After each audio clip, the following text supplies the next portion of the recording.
Hey guys, AXL here with DGK in Kingdom 15, and this video is going to go over troops, troops and troop formations. So we'll start off by looking at some of the base stats for the various troops, and we'll start with stables. So for the cavalry, we'll take a look at tier 1 troops. So you go to the troops you want to look at, and then you click on the little eye icon over here, and that'll show you the stats of the troops. Now these are base stats, meaning that whatever additional boosts that you have from training, research, and from other things are not factored in here. These are just the base stats. So when you start off with, all the tier 1 troops will have the same health, attack, and defense to start off with. All of them will have 72 health, 89 attack, and 94 defense. The speed and the load, meaning how much resources the troop can carry, will differ. But for the most part, the main stats, health, attack, and defense will be the same. So let's actually take a look at all the base stats here. So again, for tier 1 troops here, they'll be the same for health, attack, and defense, and the speed and loads will vary. But as you progress through the tiers, the stats will start differing. And infantry is your tank. So infantry, oh, by the way, this is listed in the order of what's going to be attacked first to last. So when you go into a battle, the infantry will get attacked first, so they will die first, and then artillery, and then cavalry, and then distance. So like I said, as you progress through the tiers, they will start differing in stats. And for infantry, they are the tanks, so they will start gaining more health and defense. And then your cavalry and distance are the attackers, so they get more attack as they progress through the tiers. And you can see that they do actually have the exact same stats all throughout all of the tiers, actually, as far as health, attack, and defense. Speed and load are different, but you can see here that again, cavalry and distance will have the same attack. We'll go into a little bit more about that later, because they're not exactly really the same when you're talking about a PvP battle. PvP meaning player versus player. All right, so let's take a look at all these stats in a little bit more detail. So let's talk about speed first. So cavalry has the most speed, and if you watch the daily routine video, I mentioned that cavalry is the fastest, so I use that for that celestial globe event where you go to collect resources. I think it's called treasure or something, I forget what it's called, but the little shovel. So I usually just send one cavalry because cavalry is the fastest, so it'll get back and forth the fastest. But so cavalry is the fastest troop. And then you can see that artillery is the slowest, which is why we don't send artillery when we're doing rallies for various events like gates, and also, well, I guess for Spectre raids, it doesn't matter as much when you're sending troops into the fortress, because you have plenty of time. But for the most part, for rallies, we don't send artillery. For gates and for your normal rallies to those camps. So the other thing is load. As you can see, artillery, the only thing good about artillery, as far as stats go, is the load is the highest. Infantry is the next highest. So usually when you send troops to gather at your Alliance silver mine, you will fill it up with as much artillery as you have, and then if it's not a full march yet, you can send infantry to fill the rest. So again, infantry is your tank, and for PvP, infantry is the most important troop. So you do want to make sure that your infantry is nice and strong when you're doing research and all that and all the other stuff. you want to focus on infantry first um, if you're a PvP player.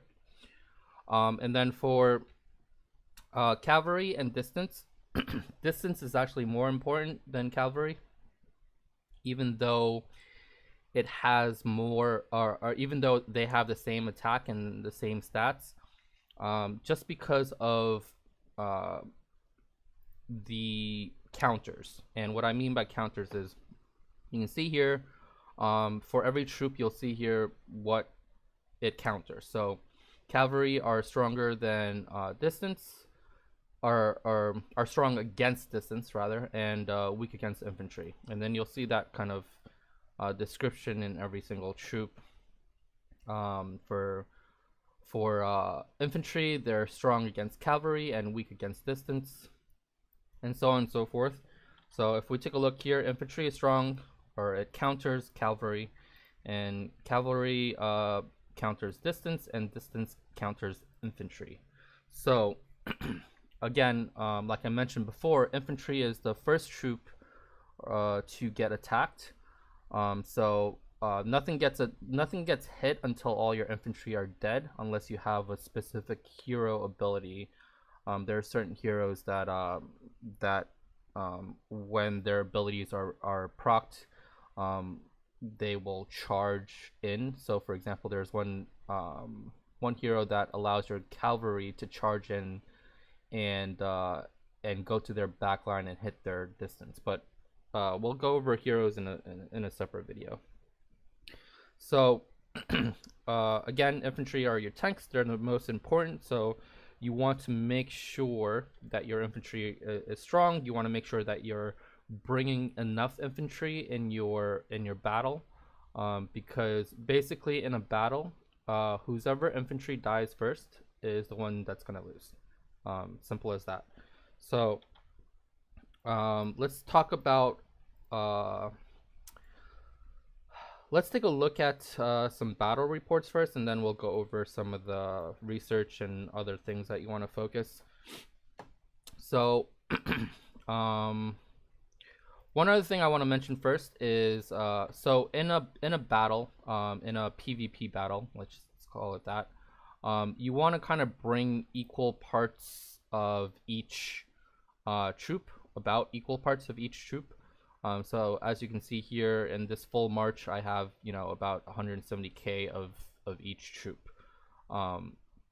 You could load a little bit more infantry if you want, but normally I just send equal of each troop. And then for PvP, there's one thing you should know is that tiers, the tiers do matter. So if I'm sending, for example, if I'm sending tier 11 infantry and tier 10 infantry together, the tier 11 will actually get killed first before the tier 10. And the reason that happens is because of range. Now, range, unfortunately, is not a stat that they show us, but through experimentation, we found out that basically they kind of stagger in terms of their placement. So tier 11 are actually closer to the enemy, which means that they will get killed first, and then tier 10 will get killed after. Now, tier 9, so 2 below whatever your current max is the tier you actually want to have when you're doing PvP. So if I'm attacking someone's castle, for example, I want to have tier 9 with my tier 11, because tier 9 and tier 11 are at the same distance, and so tier 9 will actually die before tier 11. So we're gonna use tier 9 as a meat shield. So if you have tier 10 as your max, then you want to bring some tier 8 infantry with you. Not too many, and my game just crashed. Great. Not too many, but you want to have enough, maybe like, I don't know, like 10 to 20k, depending on how much you're expecting to lose. That way you're losing a lower tier troop rather than your higher tier troop. So again, 2 levels or 2 tiers below your current max is the infantry you want to bring, and that's the only lower tier you normally bring. There are some theory crafting around other stuff, but I'm not going to go into too much of the advanced stuff in this video. But so yeah, so infantry again, most important, and then distance is more important than cavalry, because distance counters the infantry, and your distance is your sort of glass cannon in the back. Glass cannon meaning they have, you know, low defense and low health, but they do a lot of damage, especially to infantry because they counter infantry. So that's why distance is more important than cavalry in terms of getting their attack up at least. So that goes into kind of the research you want to focus on. But all right, so now let's take a look at some battle reports. So I'm gonna go into my favorites because I did save some of this. Now where did I put it is the question. All right, so this is the last KVK. I attacked into a tower. This guy, Plumber's Crack, he is a new 35, and let's just take a look at what happened. So I sent a full march with full boosts into their tower, so 600k against a little over a million. And then we'll go into battle details here, and you can take a look at what I sent. So like I mentioned before, in a PvP battle, I'm sending actually I screwed this up a little bit, didn't I? I did. Okay, so I was supposed to send tier 9. So you'll see, yeah, I was supposed to send tier 9. So that's a mistake on my part. But anyway, let's take a look at their troop sort of spread. You can see here that they sent around 70k infantry, or at least this first guy who's the garrison leader. He's got 70k infantry, about 100k cavalry, and about 200k distance. So that's a terrible formation. Again, you want to send sort of equal parts of everything. There's other theory crafting about, you know, one person sending only one particular type of troop and another one sending a different type of troop depending on what your research is. But again, we're not going to go into some of that advanced stuff, at least not in this video. All right, so let's move on to the next guy. He's got 37k infantry, all in all about 100k cavalry, and about 75k distance. Again, terrible formation, not enough infantry. Again, same person, or same thing with the next guy, 40k, 125k, and 118k. Again, not enough infantry. Also very bad. This last guy is just only 35, not that many troops. But what I want to show you is the battle review. Pay attention to how fast that infantry dies. Once the infantry dies, then your next line of defense is your cavalry. And the reason why whoever infantry dies first loses is because once your infantry die, it's my infantry versus your cavalry, and infantry counters cavalry. So let's take a look at this again. So infantry is strong versus cavalry. So once the infantry dies, then the opponent's infantry will kill all of the remaining cavalry really quickly because infantry is strong versus cavalry. So we're gonna just watch that real quick again. So you can see infantry dies and then the cavalry dies really quickly after that. Now obviously this is a skewed battle because obviously I'm much stronger than the opponent, even though they have a 35. He's fairly new, so obviously the research and all the other stuff isn't quite up to par yet.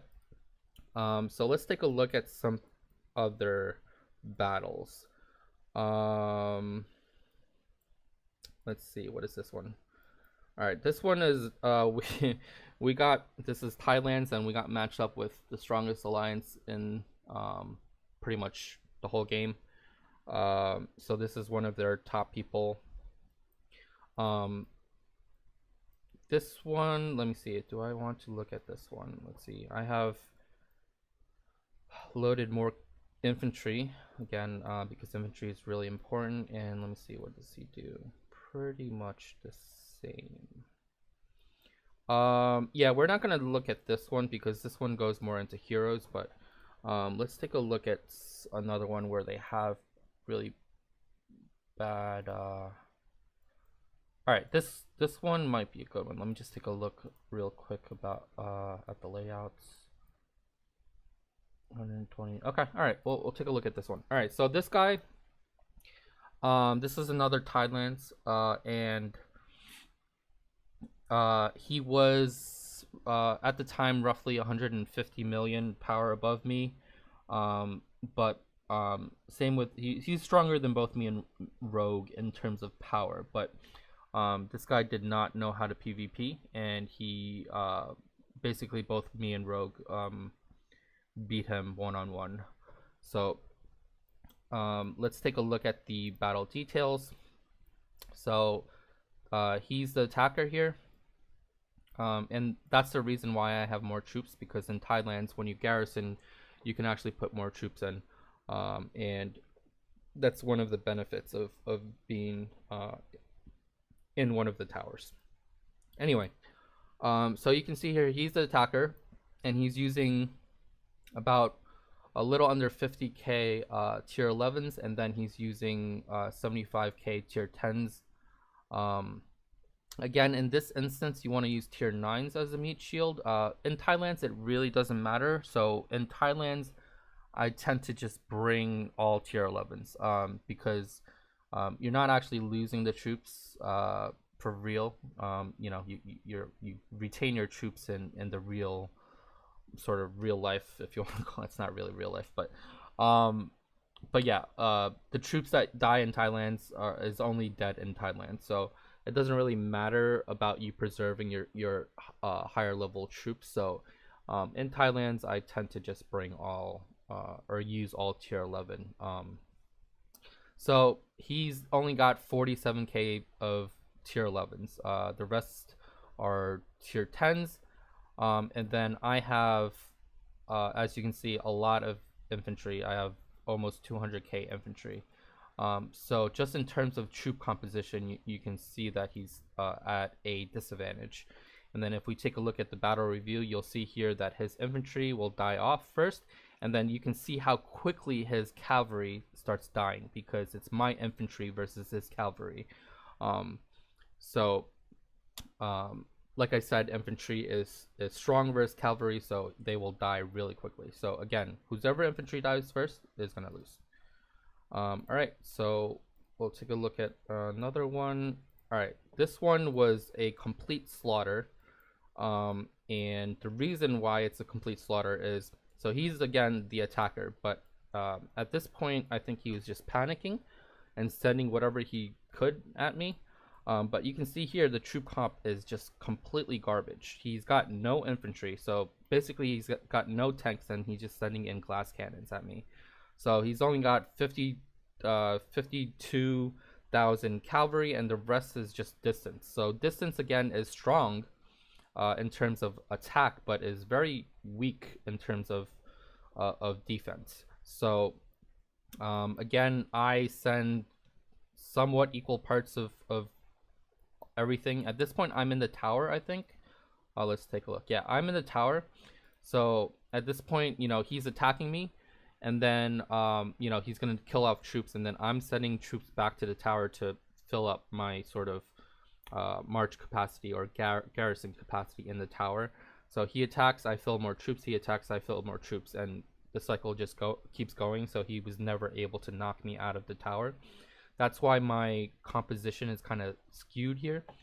But even then, I have, you know, 163,000 infantry at tier 11, and then you know, whatever, 200k distance and 137k cavalry. So he's got no infantry and very little cavalry. So you'll see here how quickly the battle ends, because my infantries is just gonna obliterate his cavalry, and then distance is just gonna die off.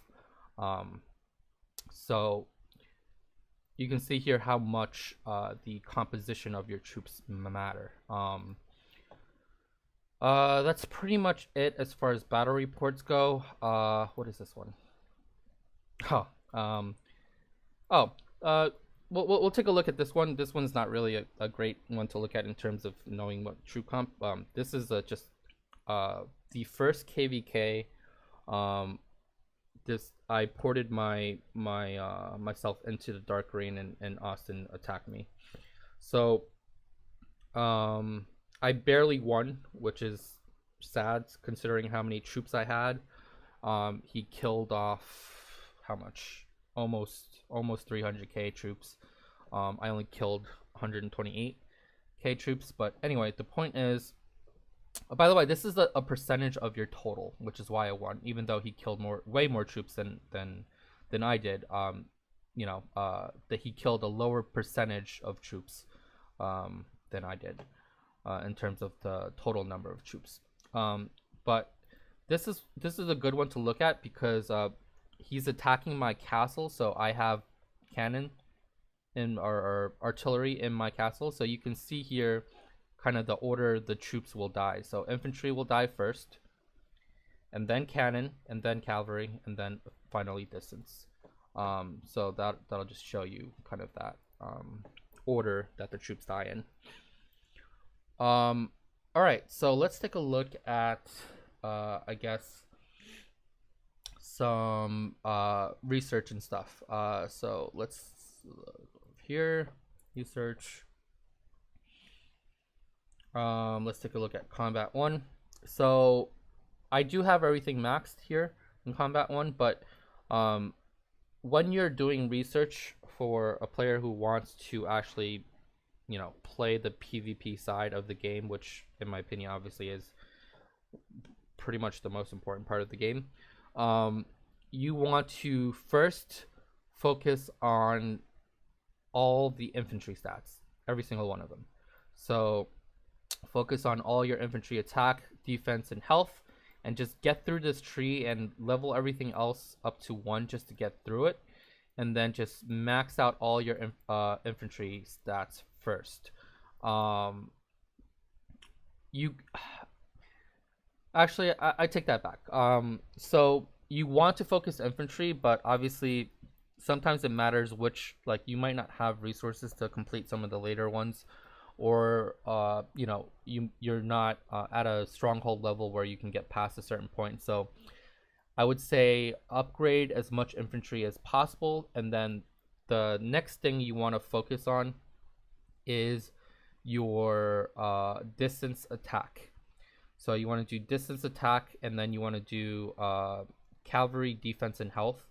Because cavalry is your second line of defense, even though, like I said, once your infantry die, if your infantry die first, you lost the battle anyway. But so you kind of let me prioritize that. So all of infantry, so infantry attack, defense, and health, and then cavalry attack and distance attack, or distance first and then cavalry attack. So those are your backline, and you want them to do damage. So the attack of distance and then attack of cavalry, and then you can focus on kind of cavalry defense and cavalry health. And then finally, the last priority would be your distance defense and your distance health, because by the time it gets to your distance, you've already lost anyway, so it doesn't really matter. You want to focus on the attack first. So to summarize, because I kind of made that a little bit confusing, so all of infantry, so health, attack, and defense for infantry, and then the next priority would be distance attack and cavalry attack, and then it would be cavalry defense and cavalry health, and then it would be distance health and distance defense. So that's kind of the priority of maxing your research. Artillery I never touch until the end, because it's pretty much useless other than for gathering.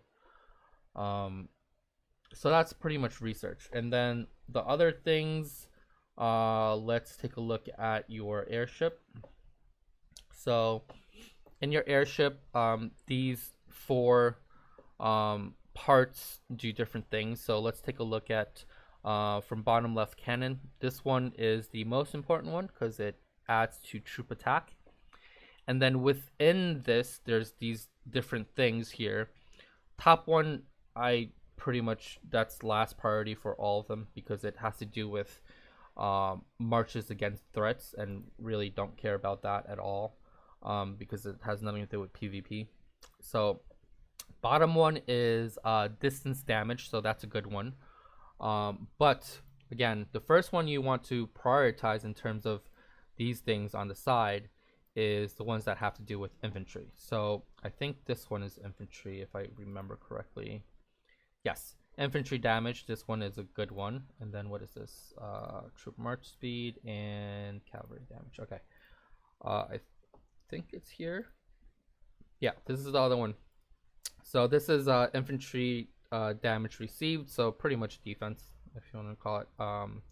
So basically for the envelope, last one in the envelope, infantry damage, that's the one you want to focus on first. And then after that, you want to focus on infantry damage. And then you want to focus on this one, distance damage. And then you want to focus on, let's see, what is this one? Cavalry. No, that's cavalry damage received. Where's the cavalry damage one? I guess it's over here. Yeah, this one, cavalry damage. So same as the research. You want to focus on infantry damage received first, and then infantry damage, and then distance damage, and then cavalry damage, and then cavalry damage received, and distance damage received. There is one other one that's really good. It is, I believe, here. Yes. Battlefield treatment. This has nothing to do with troops. I just want to mention this because it's important. Battlefield treatment. What that means is that let's say 100 troops die and you're at 12% here. If 100 troops die, 12% of that 100 troops will become injured instead of dead. So that's really good for saving your troops. So let's say, you know, with all the boosts, there's research for this as well. So you want to kind of do that as well. I forgot which one it was in. I think it was in, hold on, development, if I remember correctly. Yeah, right here, battlefield treatment. So you want to kind of get this up as high as possible. There's a battlefield treatment 2 as well, so that's 10%. That was 5%, so 15% plus the ones you get from your airship. Plus, once you get far enough, you will get 30% here with this. Converts 30% of killed troops into wounded until your hospitals are full. So this is another 30% plus the 30% from, or the 15% from research, and then another around 15% from your airship. So all in all, I get over 60%. I think it's around like 67%. So if 100 troops die, 67 of them will become wounded instead of dead for me, which means that I lose a lot less troops. So that's why that's important. Just wanted to throw that in there real quick. All right, so that was the airship, and then let's see, we'll go into ancient tombs next. Now I did mention this in the ancient tombs video already, I believe, but basically once you are done, meaning that once you are finished with 8-10 and you're just kind of farming this every day, you can kind of change your skill tree to boost your troops. So we'll go to creation, we'll go to talent points.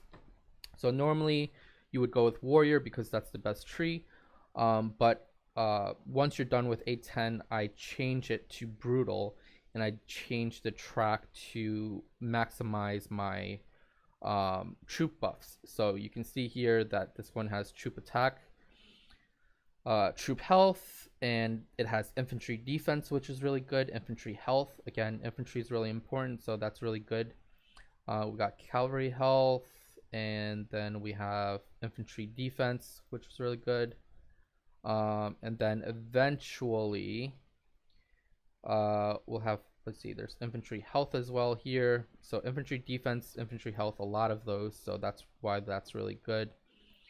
And then finally you'll get troop attack again back here, in cavalry health. So this is a really good tree in terms of boosting your troops. So there's that, and then finally we'll go into the lord tree, or your talent points. So you'll see here kind of the path that I take. So I hate this font, you can't even see it. Anyway, you got infantry attack, infantry defense, infantry health, max all of those. Go through here, and then you take the distance route, because distance, again, I said, is more important than cavalry, because distance is the troop that kills infantry. They are strong against infantry. So we take the distance route, and then again, between distance and between infantry and cavalry, distance, infantry is always more important, so infantry again. And then we'll go distance here, because artillery is completely useless other than gathering resources. And then finally here we'll get all of the infantry ones here as well. And then this one's forced into cavalry, although you don't need to do both. So I just went with defense. And then distance, force into artillery, and then all troops attack, defense, and health at the end. So that's kind of the path that I take. Now if you're not very far, you don't need to be taking both the top and bottom. So given a choice between health and defense, I usually go with defense. I don't have a reason for it. I don't know which one's more important, health or defense. But I always just go with defense. Potentially health is more important, I don't know. But the point is that you don't need to do both unless you're at a high level and you can afford to do both.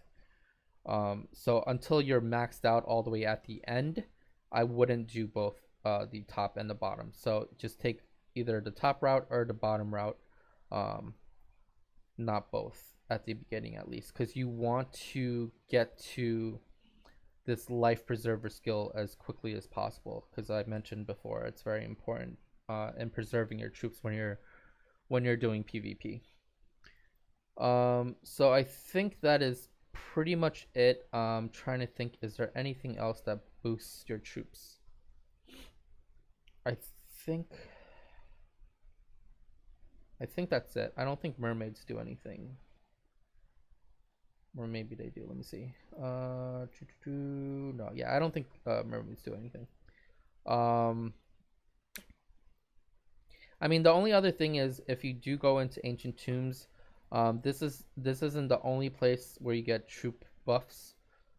If you go to creation skills, you'll see that there's also troop buffs here, depending on what level you're at with your creation. So mine is at level 52.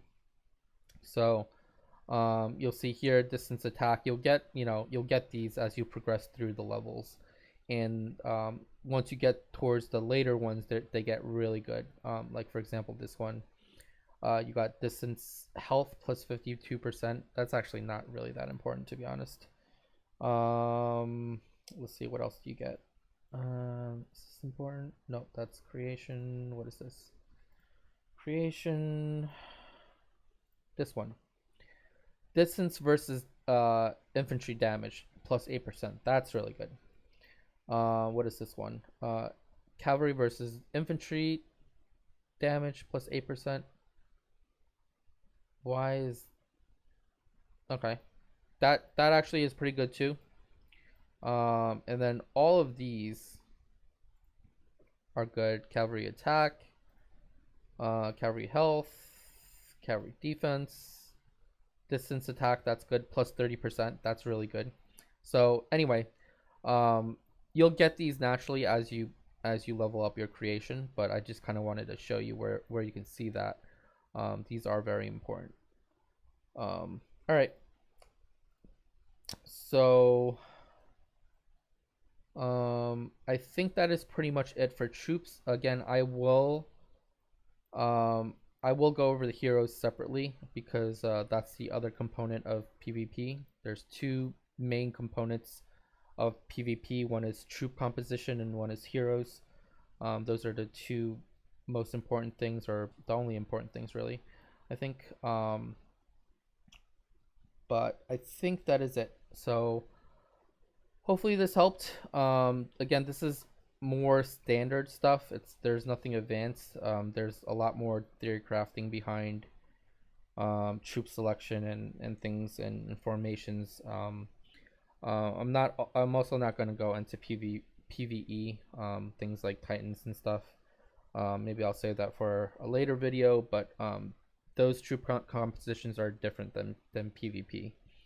So anyway, hopefully this helped you guys, and I will go over heroes again in another video. So that'll come out alongside of this one. I just didn't want to make this one too long. So anyway, hope this helped, and I will see you guys next time.